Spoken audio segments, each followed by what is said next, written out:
สินเสมอกันคบกันจึงยืนยาวคบกับคนแบบใดก็จะกลายเป็นคนแบบนั้นเส้นเผิ่งมันก็บ่เคยชวนแมงวันไปตอมดอกไม้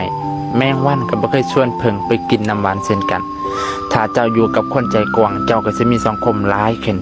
ถ้าเจ้าอยู่กับคนนักปราชญ์เจ้าก็จะมีความรู้ถ้าเจ้าอยู่กับคนใจบุญเจ้าก็จะมีเมตตาถ้าเจ้าอยู่กับคนกล้าหาญเจ้าก็จะกลายเป็นคนที่แข็งแกร่งถ้าเจ้าอยู่กับคนเบิ่งโลกในแง่ดีเจ้าก็จะมีความสุขถ้าสินบ่เสมอกันอยู่ร่วมกันบ่ได้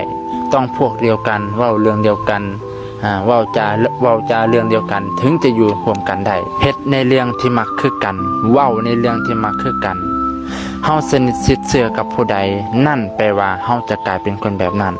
แมงวันมันไม่ได้ชวนกันไปกินน้ำหวานและเกสรดอกไม้ดอกแต่มันชวนกันไปกินแต่ของเน่าๆเสียๆเพราะฉะนั้นแล้วให้เจ้าเลือกเอา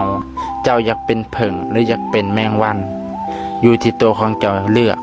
ขอเจริญพร